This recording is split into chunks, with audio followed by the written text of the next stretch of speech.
Alrighty, to celebrate the launch of this podcast, we're running an iTunes and Stitcher contest leading up to the first 10 episodes of our show. One lucky winner is going to get an invite to become a founding member of our Founders Connect Inner Circle Mastermind group, which is normally worth $840 USD per year to join. We're also going to give one lucky winner a 30-minute marketing blast-off consulting call with myself or a 30-minute ideal relationship coaching call with Cindy. We normally charge $500 per session, so definitely worth it.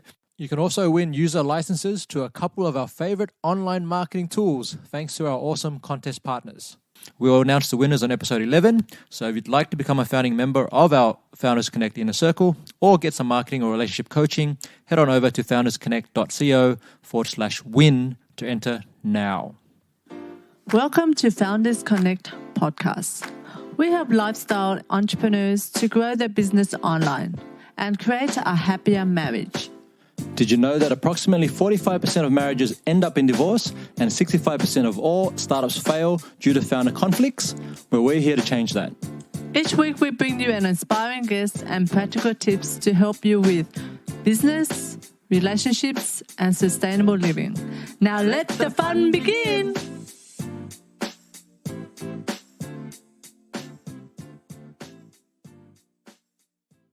Hi everyone, I'm Cindy.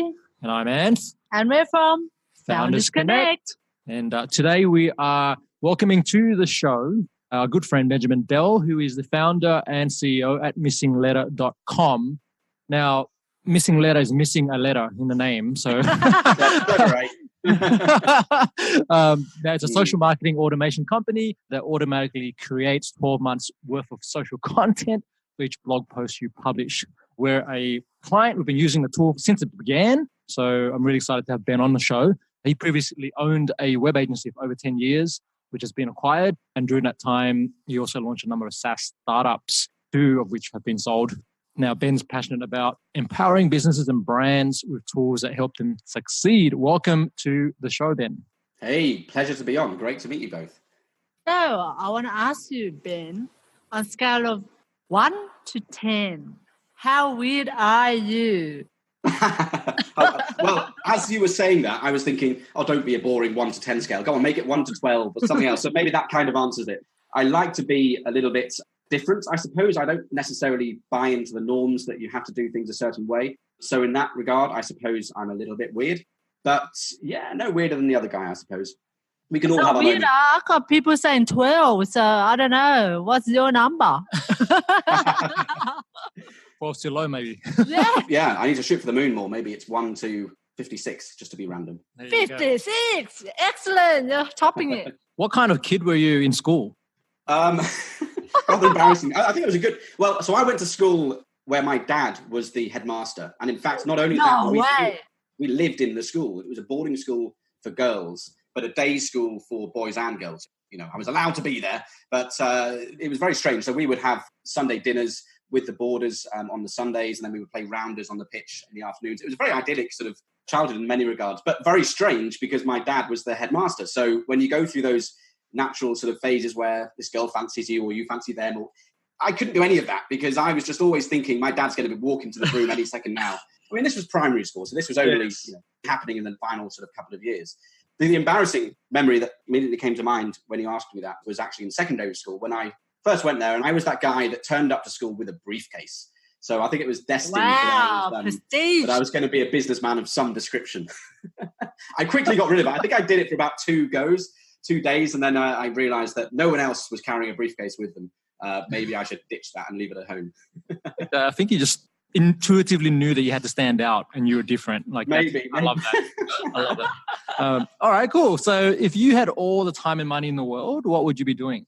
Quite honestly, I would be doing exactly what I'm doing now. I've had this asked a few times, and both internally within my head and by others on podcasts like this, and it's genuinely the answer. I know it might sound intentionally crafted like that, but no, I love working on startups, building products, innovating, defining new markets. If I made, $1 billion tomorrow, I would wake up the next day and launch the next business. That's just in my DNA. I love it. That idea, that uncertainty of creating something and then seeing whether you can build that traction behind it and create something, hopefully that others haven't thought about yet. I'm not in this game to chase a market and do a copycat thing because there's an obvious financial gain to be made. I want to win in business from a financial side, but it has to be because it's innovating something. It's something that is new, that is interesting, captivates hearts and minds. So you mentioned your dad was a headmaster when you were younger. Was your mother an entrepreneur? I'm curious where that entrepreneur streak came from. No, she worked in the school as well as the school matron. So the school mate, sort of the nurse, I suppose. Oh. So yeah, she would put the plasters, the Band-Aids on the kids as they would fall over in the playground. So she was the exact opposite. She's a loveliest, nicest person you'd ever meet, but not a very entrepreneurial sort of person. I certainly wouldn't use that sort of bracket. I don't know where it came from, quite frankly. Interesting. Not my parents. Yeah. So some of the listeners might be going, okay, what's his accent? So where are you actually based? So I'm based in the UK, which rather strangely, apart from those in Australia, anywhere else around the world, it's quite common that my accent will get, or a British accent will be confused with Australian. Which is strange. But anyway, I'm based in the UK, about an hour away from London, so South England. Yeah, we have the bastardized version of the British accent, so our history goes back a couple of 100 years. All right, Cindy. So what's your favourite quote? Oh, I don't know. Was this like one I had to write down in the thing and I probably had to... It's a strange one, this, because I've done a few podcast interviews before and this is a fairly common question that comes up. And every time I think I must write that down somewhere central so that when I'm asked it again, I can refer to that because...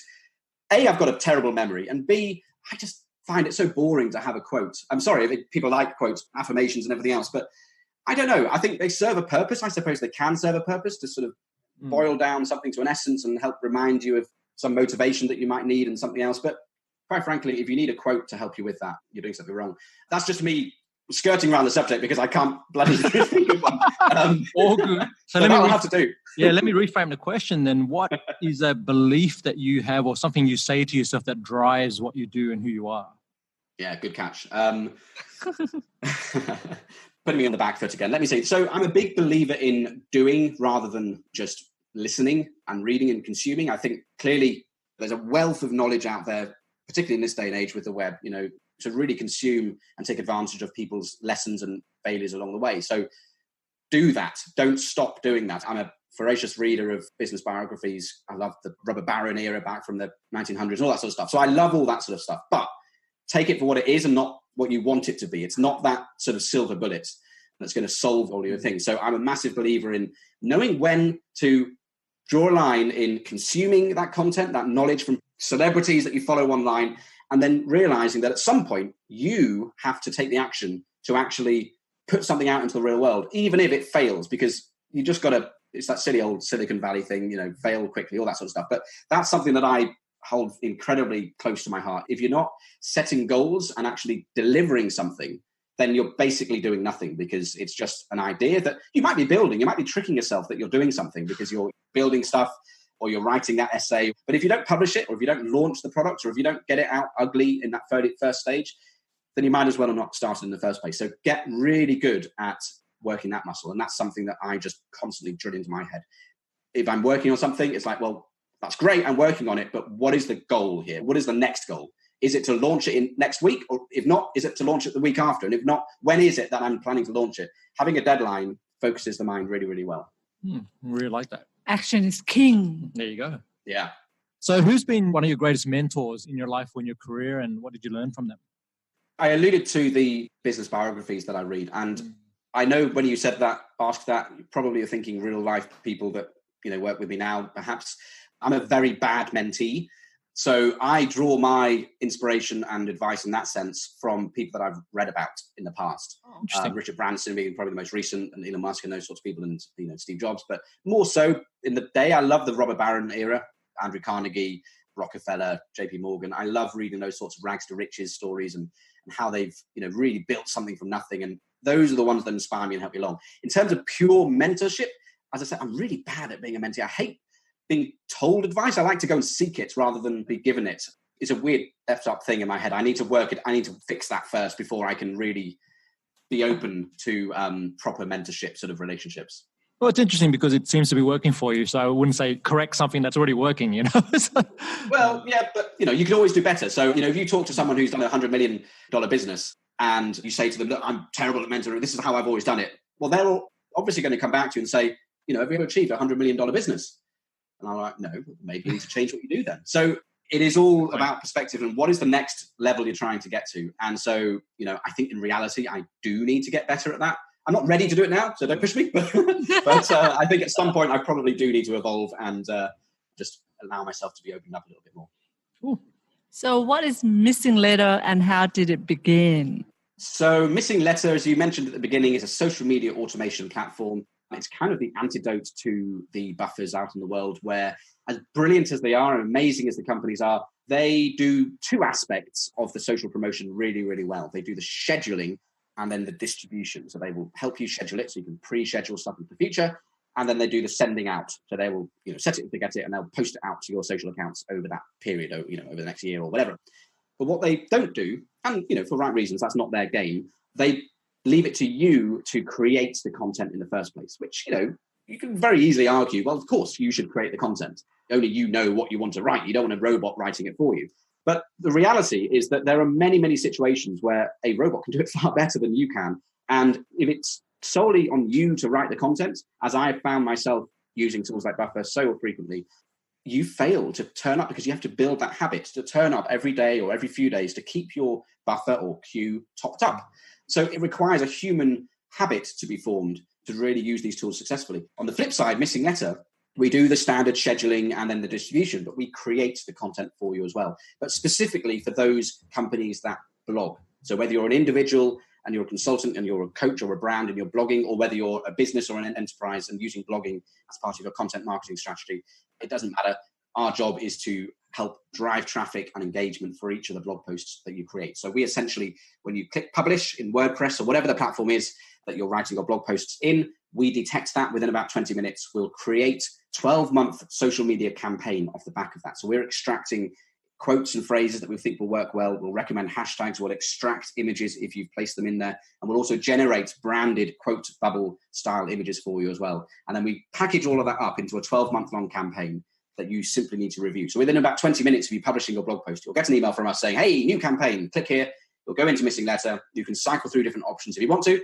If you don't, most people don't. They're pretty happy with the initial. They can just go. And then we will drip that social content out to the social accounts that you've connected over the next 12 months, all to drive traffic back to that single blog post. So for each blog post that you publish, assuming they're campaign worthy, they might not be, there might be sort of opinion pieces that don't need to be promoted, arguably. But for each blog post that you publish, it will get its own 12-month campaign. And so that's the core of what MissingLettr does. There's a lot more, of course, but that's the essence. Did you know that financial intimacy can lead to better sexual intimacy with your significant other? Money is never just about dollars and cents. Money is wrapped up with emotions such as fear, insecurity, envy, and guilt, and attitudes such as control. So want to improve your financial intimacy? Grab our free guide at www.foundersconnect.co/financial intimacy today. You are listening to the Founders Connect podcast, helping lifestyle entrepreneurs to grow their business online and create a happier marriage. Now back to the show. I love the tool. Obviously, we're using it. Saves us a whole bunch of time and stress. Cindy doesn't like writing little social content at all, which just makes it easier. Yes, definitely. Saved my life. So what kind of results have your clients seen in terms of traffic being generated from using the tool over a period of time? So I can't give exact client details here for confidentiality reasons, but it's common stories like, we get a bunch of customers who will tell us that the majority of the clicks and the traffic that they're getting on a typical blog post of theirs is now all coming from MissingLettr or as a result of a campaign that MissingLettr has created.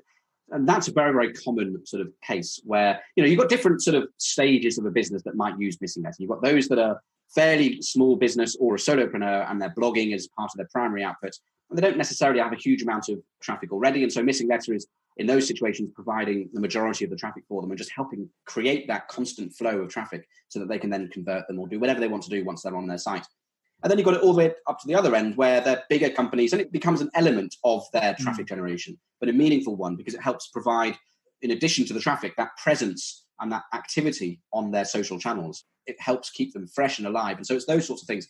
But we'll have customers who are getting thousands and thousands of visits to their blog posts every month, right through to those that are getting just a few dozen or a few hundred. But that still is 500% more than they were getting before using MissingLettr. So it really depends on where you're starting from. And as with everything, because our campaigns are created on your blog post, we're not writing the blog post for you. It is, as with anything, it's all about how you have positioned your business, your content in the first place with your market. So if you're writing about dogs to the cat market, there's no social campaign, whether it's written by machines or not, that is going to amplify it. So you've still got to do the basics right, target, research, put it in front of the right people. Absolutely. Cindy. So is blogging still relevant in 2018-19?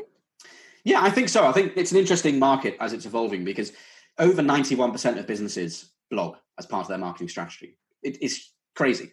Basically, every business blogs. You do it in some fashion, whether it's just, we've released a new feature, whether it's an opinion piece on something else. There are different strategies and tactics, but pretty much everyone's doing it. So it goes to show how accessible as a marketing platform and how effective it is for almost every business out there. It is, number one, the most approachable and cost-effective marketing strategy that anyone can apply. It doesn't cost you anything to write the content, and it can, if done properly, create that snowball effect. But the problem is, as was just alluded to with the number there, that if everyone's doing it, there is a new problem now, which is how do you actually surface your content and keep your head above the crowd, because there is just so much of it out there. And this is why you've got things like, Snapchat and Instagram doing stories, and there's different mediums, different approaches. Video obviously is very big at the moment as well. And these things are there to solve that itch where it's becoming a bit more crowded. So what does that mean for the blogging space? Well, it means that, people are still consuming content, but it's now important more than ever to make sure you're putting even more research into writing the right content in the first place. If you weren't doing that before, double down on that, because, as I say, stupid question in one ear, stupid answer at the other end. So create great content to start with, and then anything beyond that, whether it's you doing it manually or MissingLettr doing it automatically, will only amplify that. So do that right. And number two, you use tools like MissingLettr to really help create a more joined up brand output for that content when you get out there. It is definitely no longer good enough to post a blog post, publish a blog post today, tweet about it tomorrow, and then assume that that's it and people will just come to you, because it is so crowded out there. You need to be dripping it out gradually. Whether you use MissingLettr or not doesn't really matter. Just come up with a schedule over that 12 months for each blog post that you come up with to really just help get it in front of your users. Because we're all busy people. Our social feeds are getting affected algorithmically by Facebook, but also we're busy, we just miss stuff. So dripping it helps increase the chances that your audience will see it more relevantly. Yeah, so we recently did a survey of 50 business owners on LinkedIn, asking them about their blogging habits, whether they blog or not, and what frequency do they share that content. And overwhelmingly majority say they do blog, but big challenge for them is time and then the effectiveness of the content. And what I sort of observe is that they're doing what you're saying not to do, which is just to publish it once and then share it once and then leave it there.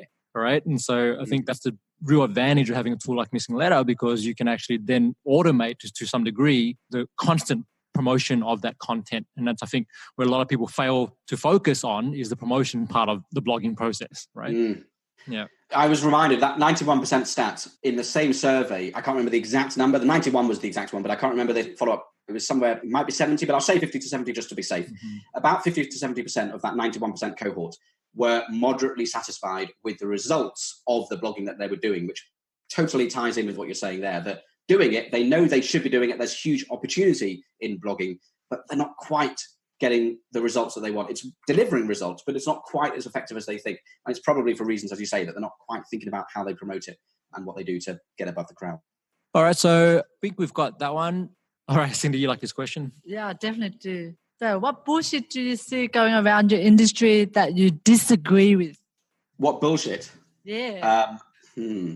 Well, I think more generally, and it goes back to the topic, the answer I gave a minute ago, so it's regurgitating a little bit, I suppose, but this idea that you can just follow people and read what they do and follow what they do and it will just deliver results. Going back to those so-called celebrities that will talk to you about, people who would just blindly follow people and think that if they follow their playbook, it will work. That, I think, is bullshit that is peddled far too frequently. And this belief that you can just consume a book or watch a webinar, or in many cases pay through the nose to attend some crazy 3-week-long webinar with this guy that's pre-recorded something and it's on recycle, and people believe that they can actually do it. That stuff really frustrates me, because at the end of the day, you will learn so much more just by doing something if you have a nucleus of an idea, just going out there and doing it, and then just talking to a couple of customers, failing maybe, and just picking yourself up and doing it again, that is going to be a much better lesson for you than the other. So I hate it when I see people blindly follow those things, or people peddle it thinking that they have the advice to give. Give advice if it's worthy, of course, but I think there's a fine line. Yeah. Well, you've been able to build businesses and get them to the point where they're acquired. How do you select, like, is that part of your sort of ideations phase is to think about, or will this be business that I can sell, or how do you choose which projects to work on? Yeah, so I never set them up expecting to sell them, because there's so many different outcomes that a business can have. It could be that you see it just exponentially growing every year, and you bring in an ever-increasing team to actually run, including a replacement CEO. That sort of evolution is one that could work in some of the companies and can be done very, very effectively. So it could be that. It could be that it's going to be sold. It's far too early when you're creating something to second guess or to plan around a particular outcome, because who knows what the market's going to do. You don't know yet whether you've got any initial customer traction and market fit. So no, I don't do that. I think the only thing I do is I think I create products that I have an intuition. I play off a lot of gut. I'm kind of that person that should do a lot more. From the outside, people would maybe tell me should do a lot more customer development, but I do elements of that. But then I really, that Steve Jobs quote, I much prefer to look at where the hockey puck is going to end up versus where it is today. And customers, as brilliant as they are, will generally talk about their problems today and not necessarily where they see that opportunity going. So I more look at where I think that opportunity is and where it can become and what type of opportunity I think it can be. And if I think there's a viable business case to be made for it, irrespective of what that outcome could be, and almost irrespective of how big the market could be. I don't mind having a smallish sort of business in a small market, as long as it's profitable. That's what it's all about. But it has to be a product I enjoy. As I say, I will never do something simply because there's a buck to be made. It has to be something that excites me, that I think there's an exciting, interesting challenge that is to be found there. I really like that. That's a really good message for those listening. Exactly. Don't just chase the money.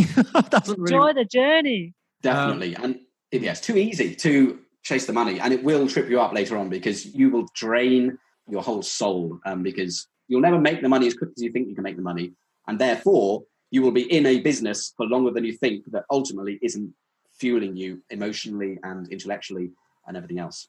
So, Ben, could you take us back to the beginning of MissingLettr and how you got your first, say, 1,000 customers? Like, what was that process? How did that look like for you? So we launched MissingLettr alongside the agency that you mentioned in the intro. And it was more just an experiment. It was an itch that we were scratching to see whether we could, in a very basic way, just automate the creation of some basic tweets and social posts based off blog posts. And so it started off really, really experimental. And we tasked ourselves with a single week to see if we could get a thing designed and the core tech built, ugly as it was, within 1 week, so that if someone were to knock on the door, i.e. that fictitious SaaS customer, they could purchase a plan on day 7 and become a paying customer. And so that goes back to what I said before. I like having deadlines. I think it firms the mind really well. That's how it started. I don't think we did get a customer straight away. It probably took a few months to get our first customer, but we did a bit of stuff on social. Obviously, MissingLettr was helping us with that. I went and did a pitch thing at a conference. And that was, I think, the thing that gave us that first traction. And in fact, there was a speaker there at this conference in the UK that later on liked what we were doing and later on went to talk about us on podcasts that he was doing at the time. And then he was also a guest writer on Social Media Examiner, and he did a couple of posts on there as well. And we still get a bit of traffic from that. And that gave us that first, I think it was probably the first 10, 20 customers, something like that. And it happened fairly quickly, and it ramped up in the first sort of month or two. And that gave us that sort of impetus, that sort of initial kickstart, if you will. And that wasn't architected. That just, as often that happens, just, being in the right place at the right time, speak to someone who likes and is equally as passionate about the problem you're solving. And then they, without you asking, go out there and actually talk about your product. And we've been really, really fortunate in that sense. And almost every one of our customers ends up being an advocate for us and goes out there and talks about us without us asking, because they just love what we're doing, which is really, really handy. That's a sign that you've got a great product and you're working on the product being great rather than so much on the promotion side of things. That's really cool. So how do you decide what to delegate and what not to delegate? Oh, delegation. I'm terrible at delegation. It's another thing on my whiteboard that I'll come to at some point in my later life to try and get better at. What do you work on? Well, I think, if I give the example of the journey that we've been on with MissingLettr, start off, you're told, do the unscalable things. And I would very much advocate that, because that plays into the mindset that I like, which is do stuff, don't just talk about stuff. So a great example there is customer development and customer support. And my background actually, prior to setting up businesses, is development. So I started off with MissingLettr, both building it, designing it, customer support, pretty much everything, marketing. And so delegation naturally kicks in when you think you've reached capacity. Just go a bit beyond that, and maybe a bit beyond that, and then you really have reached capacity. And then it's very, very clear that you need to bring people in. So, one of the first people I brought in was to take over the customer support. I love speaking with customers, but it was a constant every single day. And that just meant it was very difficult for me to focus on specific projects within MissingLettr that maybe, took more than a week. Just being sort of pulled back, tickets was a pain. So do the unscalable stuff first, and then you'll know. And I was actually reminding me of this advice that someone gave me. Oh God, I'm going to give some advice now. Where that's good. Someone was saying, don't hire a salesperson if you haven't done the sales yourself, because if you can't give them a playbook of some sort, I know this completely contradicting what I just said there. I used the word playbook, but I think it goes to show that if you're not doing the thing that you're trying to get someone in to do yourself, then you don't know the pain points, you don't know the struggles, the opportunities, some of the tactics that have worked. And it doesn't mean that it has to be fully formed. It doesn't mean that you have to say, do these exact things and it will work, because you want them to add their own sort of slant to it. But you should at least be able to say, look, we've tried that market. We found that this works really well. Or when we did this, give them some sort of insight. So I found that to be a really, really powerful process to go through. Do the unscalable things because you want to learn those pain points, as well as learn from your customers and everything else. And then when you do hand over to and delegate, you can empower them with knowledge that you've learned along the way. That's, such an important piece. If you're going to hand something over, the worst thing you can do is hire someone and they say, well, what do I do? And you've got nothing, right? Oh, I've done that. Just go work it out. Can you just do that thing that was on the job description? Ben, did you document? Do I document? What, just generally? Processes and stuff for boring. So boring. No. You do? No, God, no. I hate, funnily enough, I've had this good family friend. So we started off with him mentoring me for a while, and then it quickly transpired that could not happen for the reasons I gave before. But along that time, he was trying to get me to write a business plan. And I was kept on kicking back to him.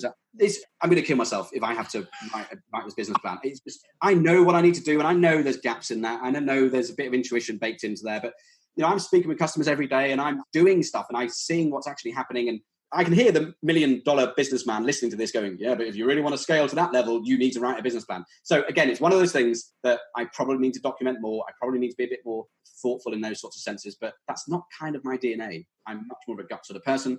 I like to communicate. I think that's key. So don't confuse me saying I'm not documenting with not communicating. So as a leader, it's one of your most important jobs is to communicate the vision and aspirations of the company, the core mission behind it. Make sure that is understood, and alignment on objectives for the business, but also in the individuals. What is it that we're actually aiming to achieve within the next quarter? Break it down by quarter, month, and then week. Do those things right, but that can be done vocally or over video or in person. Bullet point it, maybe that catches ticks the box for the documentation. But no, I want to fall asleep if I do any of that. I'm with you. That's good to hear. Actually, it's quite refreshing to hear that. Yeah, that's great. You are listening to the Founders Connect podcast, helping lifestyle entrepreneurs to grow their business online and create a happier marriage. Now back to the show. How large is the team as currently? Oh, we're a small company. There's 4 of us. Okay. Oh, excellent. Yeah, we're nice and small. It's all self-funded. We haven't gone down the dirty path of investment, although I have toyed with it at certain stages. But no, we're fully bootstrapped. And how many users since launch? So we have, I think last count was about 17, 18,000. Okay, there you go. But we have a freemium plan, so not all of those are paying. We are actually, in the next couple of weeks, we're going to be doing a massive revamp of our pricing, which will see us take out the free plan. Now, we're doing that as an experiment. It might be that we bring it back because, we see the value in it. But I think we're at the stage where it's quite a costly business to crunch the numbers, or the letters in this case, yes, and process all these campaigns. So having free customers, although they're amazing, it does add a massive financial strain on the business that I think as we now are maturing, we might need to sort of walk away from. Or if you're listening to this, by the way, and you're a customer or a free user, all existing users will be remaining on what they're currently on. So don't worry about that. This is purely for those signing up in the future. Yeah, don't freak out. There you go. But that's a fair point. There is a cost of support that you need to consider when you're building any kind of business, particularly in SaaS if you're giving freemium or free software. For sure. Yeah, good point. All right, let's skip into your relationship questions. Oh, I love that one. So, what's the biggest challenge you face with running your business and maintaining a happy and healthy relationship with your wife? Yeah, it's tough. I mean, I've got a wife, 3 kids and 1 dog. My kids and a dog. 8. And a dog, yeah. Love a yellow Labrador who fortunately is not barking this second, but I wouldn't draw it out. Kids 8, 6 and 3, so nice and young. So it's tough. I mean, when I sold the agency a year and a half ago, the agency where we had a bricks and mortar office, so I would drive out from home in the morning, come back at sometimes if I was lucky 6 or 7, but most of the time 9, 10, 11. And it was a separate business home life, and it was a little bit easier back then because although I would maybe come back a bit later, it was a definite I'm home, daddy's home, and play with the kids and all that sort of stuff. But when I sold that business and went into MissingLettr full time, I told myself, no, I'm going to intentionally create a remote company for my staff, but also for myself. I wanted to work from home, be a bit closer to my family, and I knew there would be challenges with that. Now, I knew one of those challenges, I know this is about relationships, but just on the work side of it for a second, I knew one of the challenges for me would not be working. And I know some people have that potential issue, and a genuine one, working from home. Would they get distracted? Would they actually be productive? For me, that's never been an issue. I can work through anything, and I am dogged in my perseverance in getting something done. I won't have lunch until I've done what I said I was going to do for that morning job. I would split my days into morning jobs and afternoon jobs. So I will have lunch sometimes at 3, 4 o'clock and beyond. Sometimes I just skip it. I need to get that thing done first. So it doesn't matter that I've got stuff going on and I've got noise at home. But it does create a tension because I put on a lot of pressure on myself in a business sense to deliver incredibly quickly and quite ambitiously. I don't think we've spoken about the Uppercase conference yet, but since July, August this year, I've been on a roller coaster ride that maybe we can touch on in a minute. It's been really interesting, but I've just put so much pressure on myself that I've been doing bigger, longer late nights.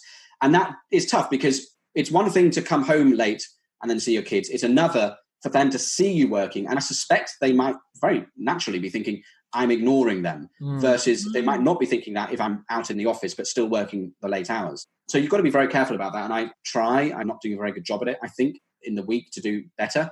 Weekends, I generally never work. This weekend I did, which was an exception. But generally speaking, if you send me an email, I get back to you very, very quickly. But if you send it over the weekend or on a Friday evening, you won't get an email from me until Monday morning. I just don't do that stuff at all. So with my wife, we do date nights at least once a month. We've got one this Thursday, which is great. We're just going out to the cinema. Usually it's just an opportunity to sleep. But and I'll just fall asleep. You're such a romantic, Ben. I know. Pull out the red carpet, right? No, we enjoy that. I mean, we're going to go to the cinema this Thursday. We'd normally go for a meal beforehand, but with the babysitter coming in at a certain time, we don't have time to do the meal as well. But no, we enjoy that, and that's good.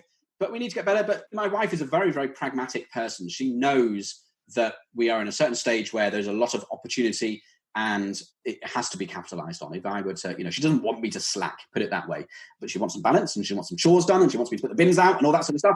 But she wants me to get on with getting the job done. So I'm curious, like when you guys got together, did she already know that you were this type of personality? And what's the long-term view for you? Like how long are you going to be doing this business thing? And at which point do you, because we're going through this too, right? So I'm just curious what conversations you've had around that. And then bringing kids into the fold as well. Yeah, she always did know that. And I think she knows that it will never end. As I say, make $1 billion tomorrow. I'm going to be straight off back on that horse the next day, setting up that next business. Yeah, she knows that. Yeah. And so you take it or leave it. That's kind of what it comes to. Pretty much, yeah. Yeah. But no, she knows that. It's all okay. Good. Yeah. Now, you mentioned you did the summit recently. Tell us a bit about that. And did that lead into this product you have called about, what's it called? About Hey Summit. HeySummit.com. That's it. So what's cool. Tell us about what you learned. How are we doing for time, by the way? I know we're getting close to the... Yeah, we're getting there. We've got about 5 minutes. And then okay, cool. Well, I'll be quick on this. I think it's just a good... God, I was going to say the word lesson there. But maybe there is a little lesson in there somewhere. So back in July, I had this idea to run a couple of webinars for our MissingLettr customers, just to tie them over the summer, to give them some value, free value. I was going to bring in a couple of experts in social media or something like that. Didn't know who at the time. And I just thought, look, if I could send them an email, halfway through the summer saying, hey, we've put on a webinar next week. It's totally free. You're going to learn X, Y, Z about whatever it might be. Sign up here, just a freebie. I thought it was a great way just to keep that communication open and conversation open with our customers. And then I woke up the next day and thought, Ben, that's just so unambitious. A couple of webinar series, come on. A webinar series sounds very boring. Let's call it what it is. Let's create an actual event. Let's create a conference, but an online one. So I thought, let's do a summit. And then I looked at a couple of other summits that had taken place. I haven't attended one before, but I'd seen them before and seen them advertised, and a couple of things sprung out. One, I hate those landing pages. They look very salesy, very funnily, and very horrible, and very scammy in many ways. And I know that's not to say anything about the content that maybe these were giving out, but they give the impression that they're very sort of, quick, rich sort of stuff, and it just hated that. And they were very unambitious, they felt like, and it would do like 2 or 3 people. Some of them had maybe 10 people talking, and it just felt, and it just annoyed me. And I thought, right, okay, am I going to do this or not? So I thought, let's do a 100 speaker summit. Let's go for a big number, and let's do it in like 4 weeks. And not only that, but because I hate those landing pages and everything else, let's build the platform that's going to run this summit from scratch. And then not only that, but I thought, there's no way, because we just had a team talk with MissingLettr, a couple of days before, where we were working out the OKRs for, objectives for the next quarter. I'm not going to suddenly, as I sometimes do, pull people off and distract them and everything else. I'll take this all on myself. I'll do the promotion, the engagement with the speakers, post it, I'll build it, I'll do everything myself. That'll be a fun experiment, little thing to tie me over that summer. So that's what I did. So we achieved it. Within about 4 weeks, we pulled in 100 speakers. Unfortunately, 102 in total, but 2 of them dropped out at the last minute. So we still managed to maintain that 100 speaker objective, which was fantastic. And we had companies from AppSumo, from Go Squared, we had Brennan Dunn talking, we had Lean Startup Guy, Ash Mura, we had published authors, Emmy Award winners. We had a huge roster of people. It was incredible. And by the end of it, not only had we put on an incredible event over 2 weeks, where I was sort of, nailed to a desk for sort of 10 hours every day, hosting, recording, and then, publishing and building in the morning. I would do sort of 6 hours in the morning of fixing things that I'd noticed or improving things that I'd noticed the day before, things that would increase engagement or increase the chances that people would actually turn up live to the event. We'd create giveaways. And basically, by the end of this 2-week conference, this was just a few weeks ago, back in September, we not only delivered a conference of that scale, but I built a compelling world-class summit platform that I thought, this is frustrating. Now it would be stupid of me not to launch this as its own product.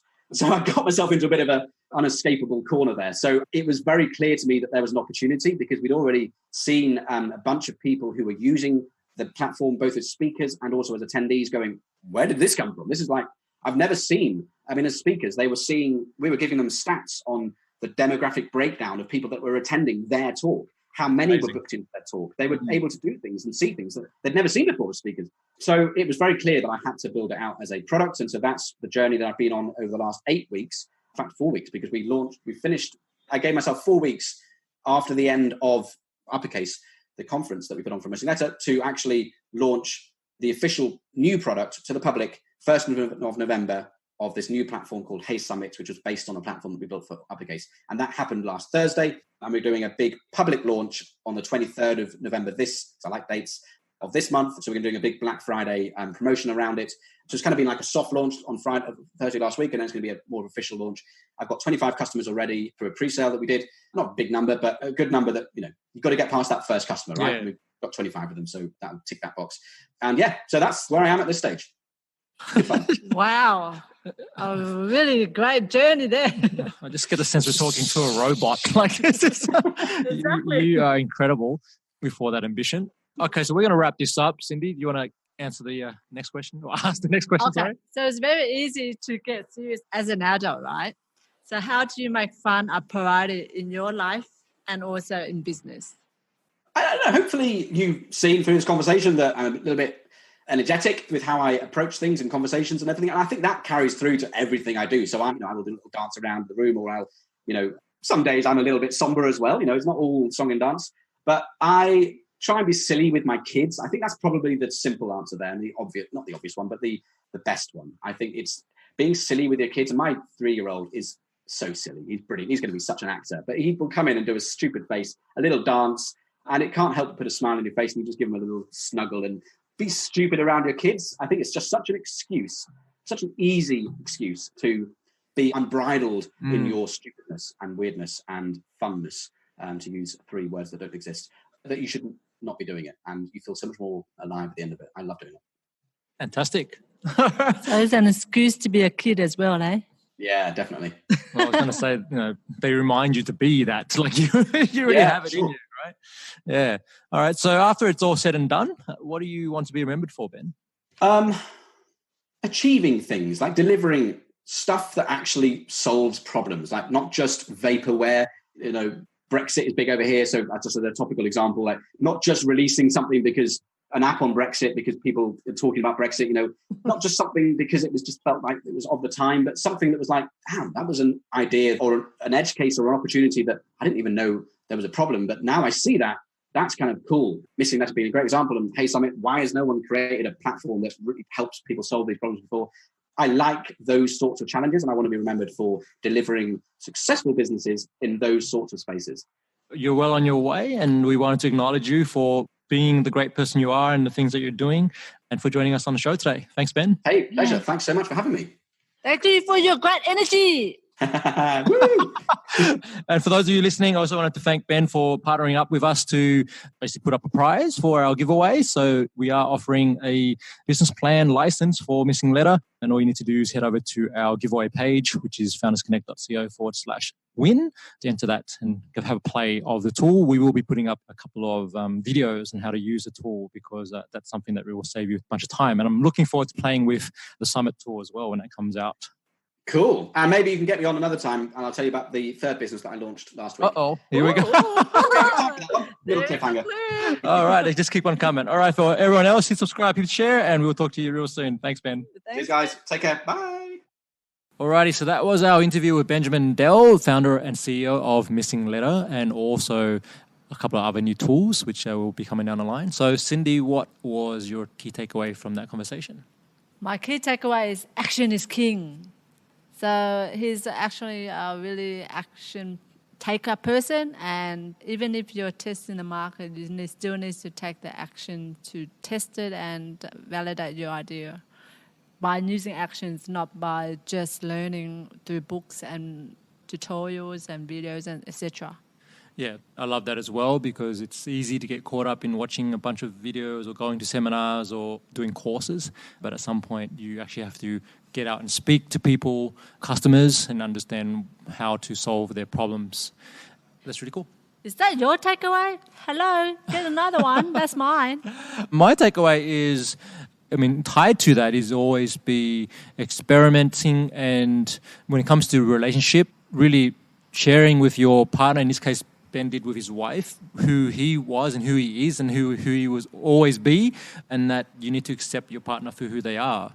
And that's the only way the relationship's going to work, because we didn't really get too much into that, but what I read from that is they didn't really try and change each other and they kind of accepted, well, that's who they are. That's who you are. And when you're dealing with entrepreneurs, that's kind of their mentality, and they're always thinking about the next project. Like he's on his who knows 100th project, and he said even if he was if he made $1 billion tomorrow, he would still go back the next day and create something new. That's exactly an entrepreneur mind. There you go. All right. So as we covered, so Ben and MissingLettr have been kind to donate a prize for our giveaway. So head over to foundersconnect.co/win, and you'll get a chance to win a lifetime pro business license for MissingLettr. And that's a great tool to help you get really smart and automated with how you promote your blog content. All right. So head over and check that out now. Stay tuned for our next episode, where we're talking how to start a successful online business like a boss with Nahum Kligman from Book Like a Boss. And remember to live passionately, purposefully, and confidently. Till next time.